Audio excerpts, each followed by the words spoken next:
پاتې شو د قربانۍ مسله. نو قربانۍ مسله خو چې کوم دی نو اکثر ملګرو ته معلوم ده.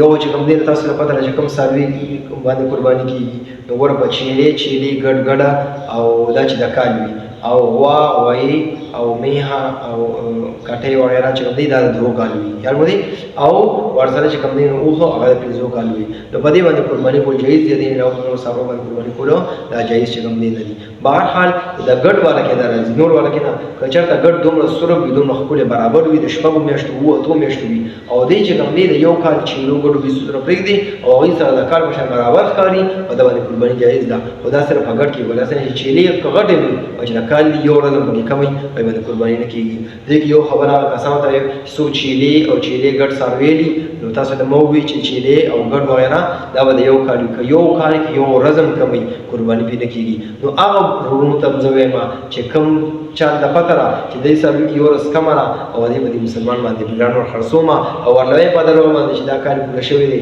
نو زه ځان هم ګناهګار وم دې ګناهګار وم. دا قرباني نه کېږي، قرباني خرابومه.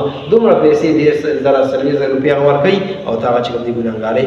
خپل ایمان سره لوبې مه کوه، خپل اسلام سره لوبې مه کوه، خپل مسلمان سره لوبې مه کوه. د الله د رضا لپاره داسې قسمه وکړه. الله تعالی دې باندې نورې پیسې درکړي، ګټه به الله نور درکړي او دا پیسې ورستا په کار نه راځي. او څوک هم چې غلط کار کوي غلط طریقو باندې پیسې ګټي دا پیسې ورستا په کار نه راځي. نو دې ته چې کوم دی سلام کوه او خپل ایمان وګټه، خپل اسلام وګټه، خپل صحیح ژوندګي تېره کړه. دا مسلمان شان نه دی چې ته ورله په دروغ باندې وایې چې 2 ورځې دا پوره دي او کې 2 ورځې کم دي. داسې به نه کېدو.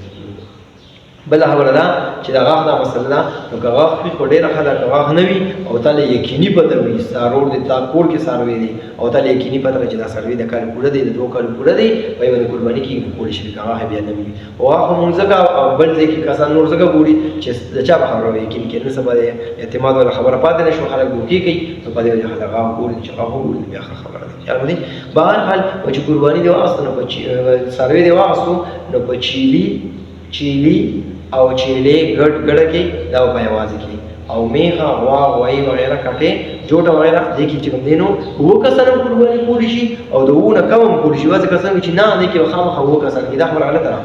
دا که میخه په یوازې ملاړوي شي سنډه میخه وغیره غوا او په 2 کسې ملاړوي شي په 3 4 5 6 او د 2 نه هم پکې سیوا نه کوي. دا که شاید هم د 2 کې د 2 نه سیوا نشته او 2 نه کم کولی شي خو 2 نه سیوا نشته. که څوک وایي موږ 2 کسان یو او موږ په 2 کسه میخه غوا لاړو ثواب به ورته زیات ملاوي. او څوک وایي چې 2 کسان باندې بالکل صحیح ده.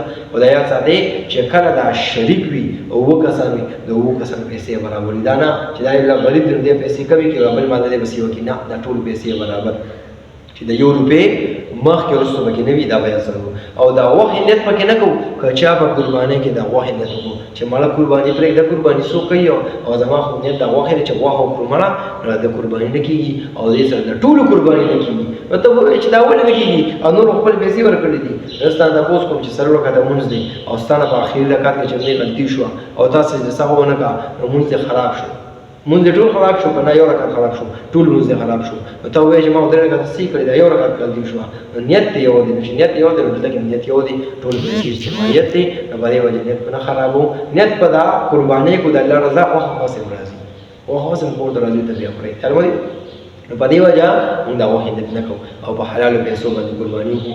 حرام پیسو نه ځان ساتو بل لم چې کوم دي قرباني نه خرابو ځان نه قرباني نه خرابو. او که چا سره پته چې هغه پیسې حرام دي چا نه حلال پیسې راوړي دي قرباني کوي ولا نه پیسې ورکړي. یا باندې نو په دې وجه موږ صحیح قرباني کوو د الله تعالی رضا لپاره وکړو او په دې کې موږ خیال ساتو. او بیا دا نه علاوه چې کوم دین سرمن دا خپل استعمال وشي مالدار کس ته ورکول شي او کنه دې چې خاصه دا پیسې خپل استعمال شي مالدار کس ته غریب لور کې مدرسې لور کې مستحقین لور کې. او وهدا نو وغه طریقه دا کته چې زټول او خپل د بالکل ته دی ستا وهره کته خپل ټول خوري او روړ دی ورکه او خور دی ورکه او کنیا دی ورکه کومه ماده ستا وهره که بچو دی ورکه ټول چې وخوري. هغه دې بهترین طریقه او مستحب طریقه دارا کدا طریقه مستحب دی دوی کدا کار دی کو ثواب کرنے ملا دے گی او کو دن کو گناہگارے گی نا کو دن کو تو گناہگارے گی نا نو درې حصې کې یو حصه چې کوم دی خپل ځان ته وساتي، بل حصه چې کوم دی رشته دارانو ته، او بل حصه غریبانو ته. ځکه غریبانان خلک دي مالدار خلک په ټول کال غوښې خوري او دویمه درېیمه ورځ باندې څوک روزانه غوښې خوري، څوک په دویمه ورځ باندې، څوک په درېیمه ورځ باندې، څوک هوټلو ته ځي. خو دا غریبانان خلک دي دوی چې کوم دی نو په میاشتو کې غوښه اکثر نه راوړي. غریبي ده دونه پیسې وینه نو په دې وجه دا یو کوي او هسې غوښې خرابېږي، ګرمي ده چې موږ پکې دې څه وکړو. الله موږ په دې باندې پوره اجر او ثواب راکوي، پوره اجر او ثواب انشاءالله راکوي. نو دې خبرو مو خیال وساتو چې کومې پیسې مو راوړې کړي پرې کې په سړي کې پیسې بچ شوي، سیوا شوي، دغه پیسې د یو کس ته برابر ورکول واجب دي. ګورئ که نه ورکړي ګناهګارېږي. کوم څاروي دې راوستو او هغې کې یو ورځ دوه شته او هغې کې چې کوم دی پې وي نو بیا به ته لشې نه یخ یو بل بې داسې ورته امپیا کړه که پې ښه ده وشته ټیک ده، او که نه بیا څاروي ته نقصان رسي پې ته ولشه کیلو دي 2 کیلو 3 کیلو دي هغه صدقه که چاله ورکړه خیرات دي غریب ته، او که نه هغه ته خرڅ کړه یا خپل استعمال کړه څونه پیسې چې کېږي هغه پیسې به چاله صدقه کړې وایي. یعنې چې موږ د دې خبرو خیال وساتو یو بل سره او په حساب کتاب کو وګورئ.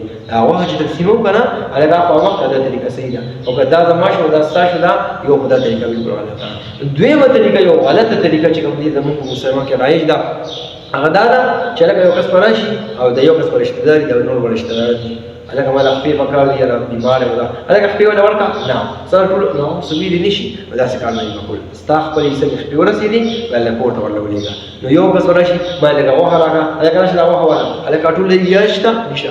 که دې 7 کسانو کې یا 15 کسان مشترک دي که د یو قسم زړه کې هیرې وي د یو قسم اجازت نه وي قرباني خرابېږي. نو زما عزتمند خپلې قربانۍ به خرابوي. هلکه موږ تقسیم نه دی کړی چې کله تقسیم وکړو زما کور ته راشه زما رشته دار یې ما له پته چې ته غریب یې تا له به زه درکړم د جیب والا د پیسې والا دا والا ورکړه خو د شریکې شي نه چې که ته ورکې نو ولې کې که مسله جوړېږي نو بیا والا ما ورکړه تا له پته چې ملګري خفه کېږي نه نو بیا خیر دی والا ورکولو جایز دي. زموږ د خلکو قرباني دا چې کوم دی نه خرابو الله دې موږ په ایمان کې د عمل کولو توفیق نصیب کړي. واخر دعوانا الحمدلله رب العالمین.